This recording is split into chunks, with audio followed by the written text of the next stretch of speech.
Do you play video games? Are you pretty good at it? Well, the government is looking for you. There was a recruitment video that came out recently, and there was this massive push to find people that know how to mash those buttons. Fortnite, Call of Duty, you know what I'm talking about, World of Warcraft, all those people that get down with the video games, they're looking for you. And this is for a job that pays over $200,000 a year. You don't have a college degree? Not a problem. You don't have a certification right now? Not a problem. You only have 1 year of experience at Burger King, flipping burgers? That's okay too. Come on down, we got a job for you. Now this is for an air traffic controller. Those are the people that keep planes from crashing into each other. Very important job. It's a job the government has been short for a long time. Now, this video came out by the Department of Transportation. Allegedly, it looks like Xbox is in on it. So Xbox and the Department of Transportation. The specific job announcement on usajobs.gov will close once it receives 8,000 applicants. That hasn't happened yet. When it happens, this will be removed from usajobs.gov. The target for FAA, so FAA is a sub-agency under the Department of Transportation, they want to have over 14,000 fully trained, ready-to-go air traffic control specialists. They're not there yet. They're about 3,000 short. But check this out. You got 4,000 trainees right now. As I'm talking to you, there's 4,000 trainees, and they're trying to get 8,000 more. Why? Why do you need so many? Well, first off, not everybody who applies will get an interview. Not everybody who applies will get a job offer. The pipeline to become an air traffic controller, it's long, it's difficult. First step, you're going to go to FAA Academy. That's in Oklahoma. Have you ever been to Oklahoma? Well, that's where you'll be going for about 6 weeks or so. When you go there, a third of everybody with you, they're going to fail. They're going to fail out. They're out of there. So about 30 to 35% are gone. Then after that, you're going to do something called on-the-job training. You're going to go to a location. You might not even want to be at that location. Doesn't matter. You're going to go anyway. You'll go there for another 2 to 3 years before you're fully certified. 50% of the people will fall off. They'll fail. It's attrition. They're gone.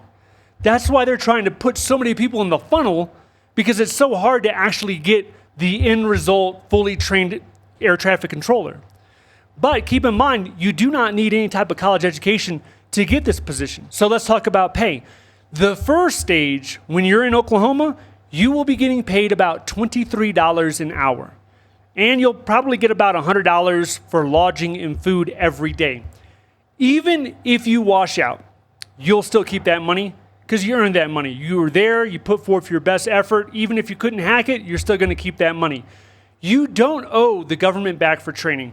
If you make it to the OJT, which is on-the-job training, if you make it to that phase, your salary gets an increase. You're going to make around $50,000 to $60,000 a year. Locality pay will come into part, right? So you have to factor that in. If you are going to Chicago, New York City, a large metropolitan area, you will get paid more. If you find yourself out in the Midwest, in, Nebraska, Iowa, somewhere out there, you're not going to make as much. The average salary for an air traffic controller, it's around $160,000 a year. In the busier locations, that amount exceeds $200,000. So what do you think? Do you invest the time? Do you take a gamble? Because that's essentially what a 50-50 is, right? You do not know if you're going to make it, but you are going to put forth the energy, the attention, the effort, everything that's required of you. And keep this in mind. If you make it, there's a $20,000 bonus. This is not a sign-on bonus. This is something called a completion bonus because you have to complete. And also, the way that they determine where you're going to be stationed or located, it's based on your grades, based on your performance. So if you're number one in the class, maybe you want to go to Hawaii. I don't know where you want to go. I imagine a lot of people would like to go to Hawaii, even though the cost of living is outrageous over there. But if you're at the bottom of the bucket, you know where you're going. Probably New Mexico. No, I don't know. I don't know where you're going to go. But somewhere that's undesirable, and the $20,000 is probably tied into your location. So they're probably not going to offer that to people that want to go to Hawaii. And of course, you're going to get taxed as well. So it's not a true 20,000. It's more like 14,000 after the 30% comes out. This job is one of the only six-figure jobs that you can qualify for with 1 year of general experience and no education. 1 year of general experience. And that really means anything. That means volunteer experience. That means part-time experience. So pretty much everybody is going to be eligible to apply. And that's one of the beautiful things about a federal job. You can use volunteer experience. In the private sector, you're like, hey, I volunteered for Goodwill, I volunteered for the Boy Scouts, and they're like, so what? Give me a real job, right? Show us what you really did. But in the government, you can actually leverage that volunteer experience.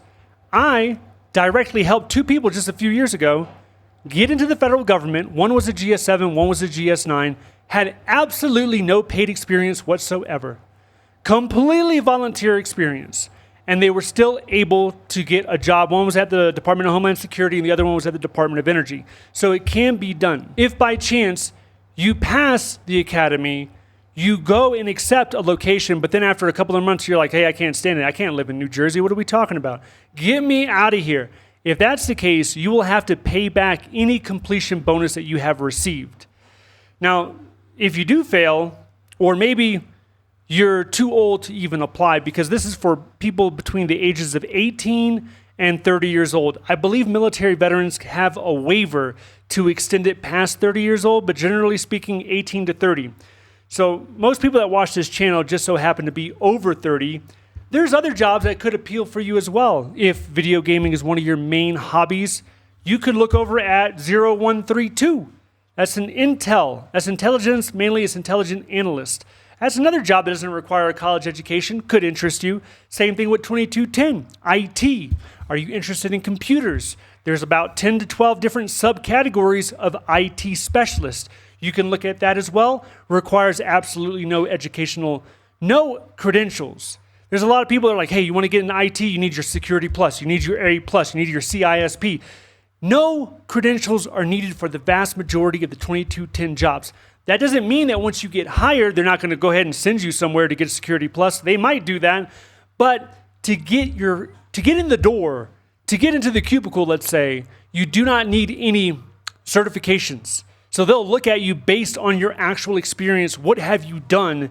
And they will evaluate you based on that. If instead you're looking for real simple, real basic federal jobs that just about anybody can do, as long as they have a U.S. citizenship, your cousin could do it, your uncle could do it, your friend, your best buddy from high school, all those people could do it. If you're looking for real basic government jobs, require pretty much no skills and experience, if that's on your mind, if you want to know more about that, check this video out next. Stay updated by signing up to the free newsletter down below. Thank you so much for watching, and I'll see you in the next one.